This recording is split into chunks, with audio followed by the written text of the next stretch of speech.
Welcome back, everyone. Today we're diving into something pretty interesting in the crypto world. DePIN.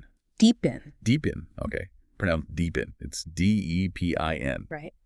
This deep dive is brought to you by Paralogic.com, and it's all about, keeping you up to date on the latest developments. So imagine, owning a piece of a decentralized wireless network or a massive cloud storage platform. Yeah. Right? That's the kind of potential we're talking about with DePIN. Yeah. It really is a pretty fascinating shift. DePIN, which stands for Decentralized Physical Infrastructure Networks, it kind of represents a move beyond just seeing crypto as purely digital assets. Right. We're talking about using blockchain technology to power real-world infrastructure, and that obviously has some pretty major implications for investors. Okay, I'm intrigued. So why should crypto investors be paying attention to DePIN right now? Why is this important? Well, there's several key reasons why I think understanding DePIN is going to be crucial for crypto investors, both now and in the future. Yeah. First, it offers some really diverse investment opportunities beyond, your traditional tokens. Okay. Think about it. You could potentially own a piece of physical infrastructure, like a wireless hotspot, or contribute to, a vast decentralized data center. So instead of just buying and holding a token, you're actually investing in the infrastructure itself. Exactly. Wow.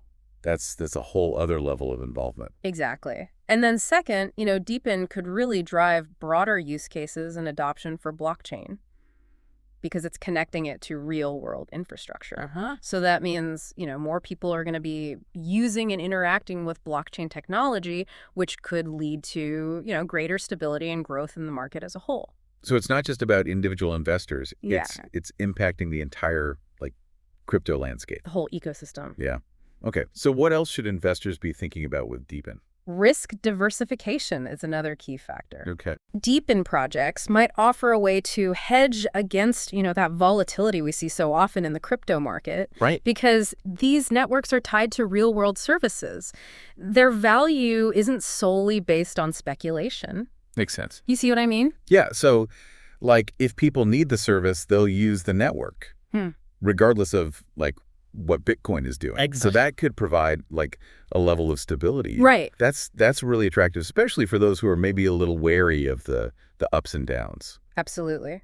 And then finally, let's not forget the potential for passive income. Okay. Yeah. Right? So you could earn rewards for contributing to DePIN networks in various ways. Things like setting up a node or providing bandwidth or storage, or even just driving your car. Wait, get paid for driving. Okay, now I'm really interested. Tell me more about that. That's just one example. But the point is, DePIN opens up new and exciting ways to earn passive income within the crypto ecosystem. Okay, you've definitely sold me on why this is important.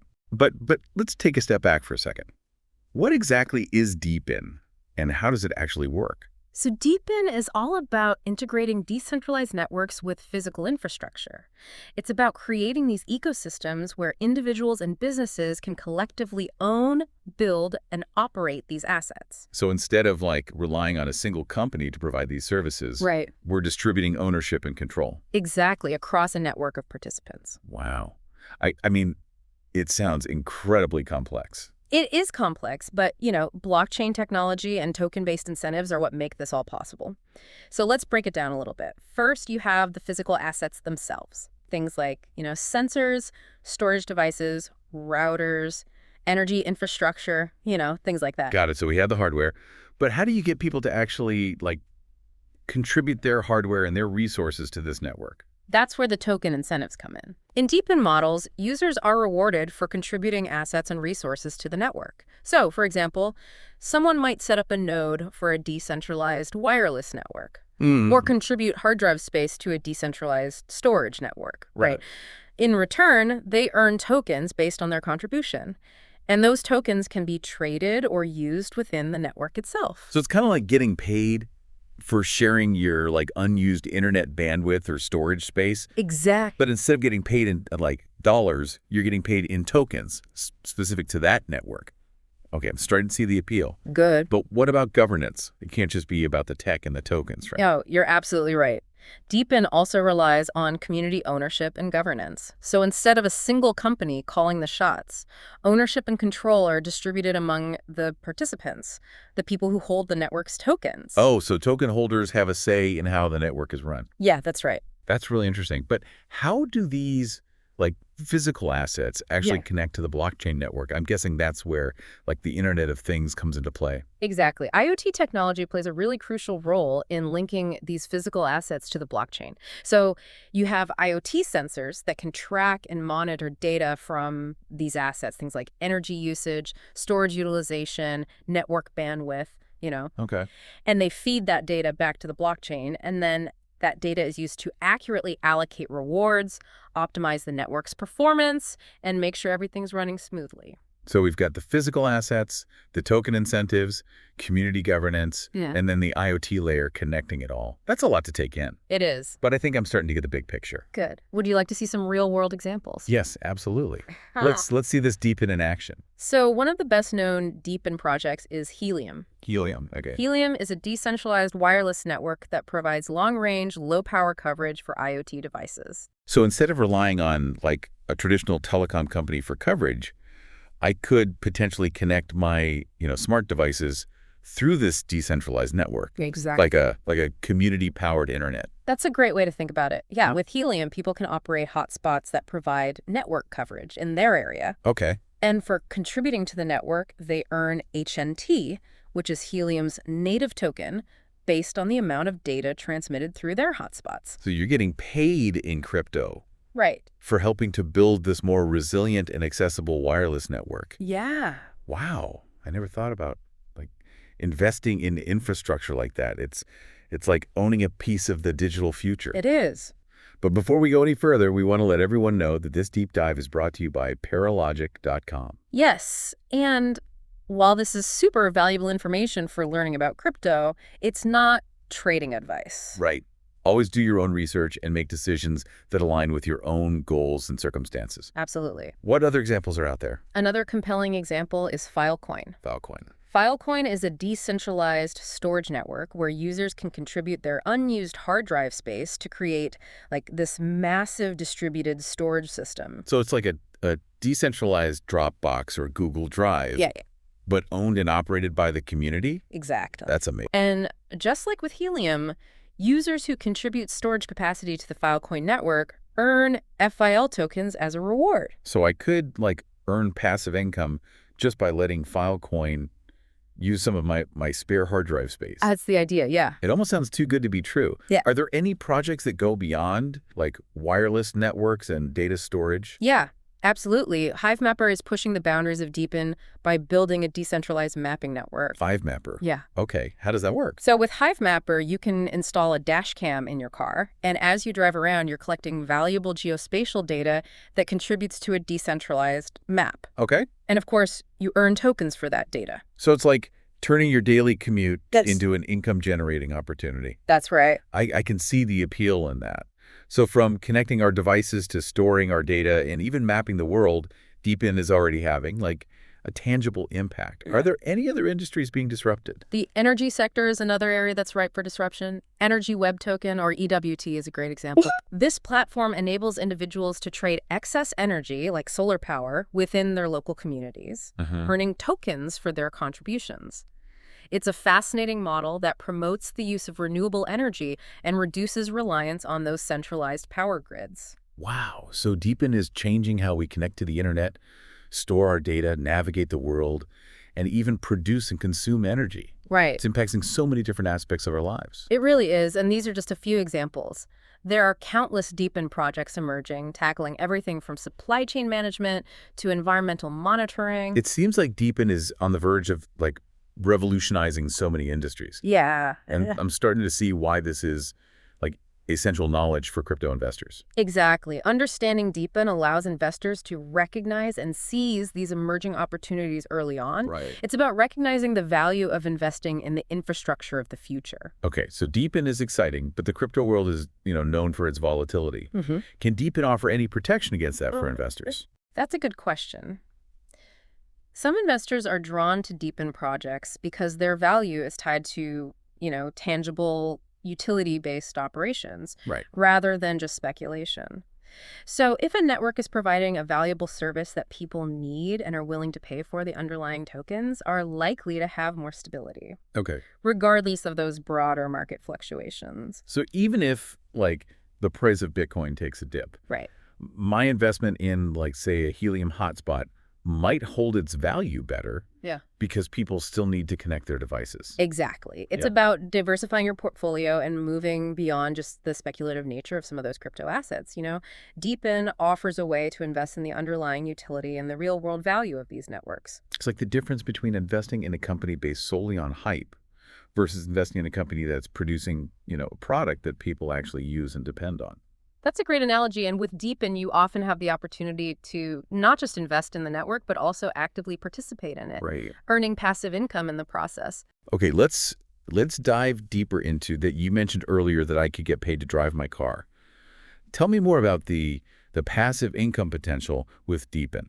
So many DePIN projects incentivize users to contribute to the network by rewarding them with tokens. Okay. This creates opportunities for passive income generation. So instead of just holding on to my crypto, hoping it goes up in value, I could put it to work for me, Right. earning rewards by, like, contributing to these networks. Exactly. Okay, I And like the sound of that. It's a win-win, Yeah. The network benefits from increased resources and participation, and users earn passive income.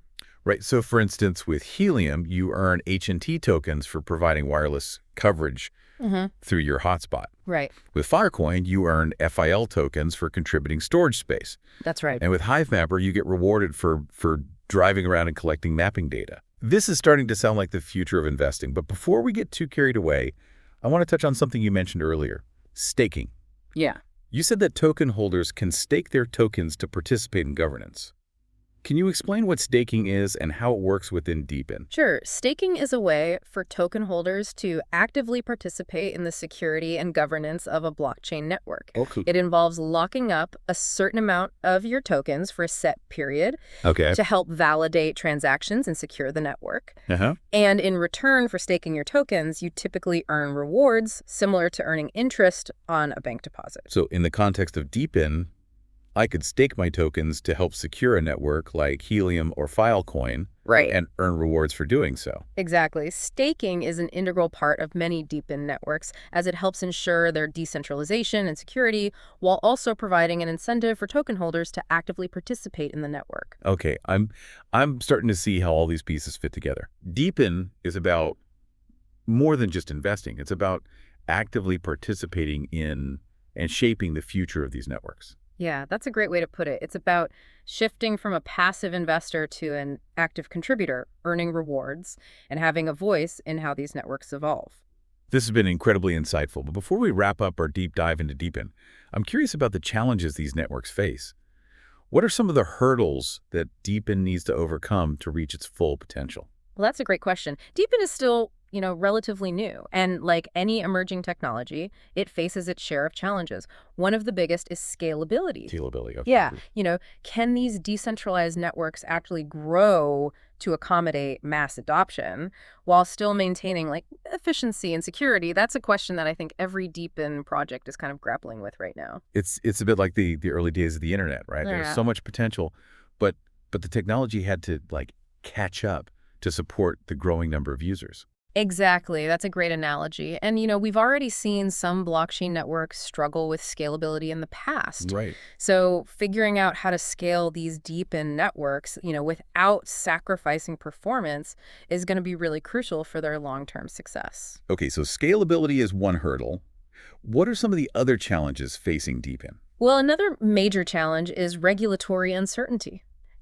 Governments around the world are still trying to figure out how to regulate cryptocurrencies and blockchain technology in general. Right. And the decentralized nature of DePIN could raise some, new regulatory questions that need to be addressed. And different jurisdictions might take different approaches, which could create complexities for projects that operate across borders. Yeah, DePIN is blurring the lines. It is. Between, like, traditional infrastructure and the decentralized world of crypto. Right. So it's bound to create some regulatory headaches, I imagine. Exactly. It's a new frontier. And regulators are definitely playing catch up. We need clear guidelines and frameworks. to ensure that these projects can operate within a legal and regulatory environment. That fosters innovation, but also protects, investors and the public. I imagine security is a concern as well. Absolutely. With these networks being distributed and reliant on potentially thousands of individual participants, how do you ensure the overall security and integrity of the system? That's a crucial consideration. Security is paramount in any decentralized system. Right. And so DePIN projects, they employ various mechanisms to try to mitigate these security risks. Okay. This includes things like, robust consensus mechanisms to prevent malicious actors from taking control of the network, as well as cryptographic techniques to protect, data and transactions. This is constant evolution. It is. Right. As new threats emerge, DePIN projects have to adapt and implement new security measures to stay ahead of the curve. Absolutely. It's an ongoing process. DePIN projects have to really prioritize security from the ground up. Okay. It sounds like DePIN has a lot of potential, but also faces, some significant challenges. So what do you think the future holds for DePIN? Well, I believe DePIN represents a paradigm shift in how we think about, infrastructure and investment. It's a movement towards a more decentralized future where individuals have, greater control over the networks and services they rely on. I'm incredibly excited to see how it unfolds and what new possibilities kind of emerge, as this technology matures. Me too. It feels like DePIN could be a crucial step in bridging the gap between the often abstract world of crypto and the tangible world we live in. I couldn't agree more. And as DePIN projects continue to demonstrate, real-world utility and generate that tangible value, they could play a significant role in driving mainstream adoption of crypto. I think that's a great place to wrap up our deep dive into DePIN. Thank you for joining us today, and a special thank you to Paralogic.com for making this episode possible. It's been my pleasure. If you enjoyed this episode, be sure to subscribe to The Deep Dive for more in-depth explorations of the topics that matter most. Until next time, keep learning and keep diving deep.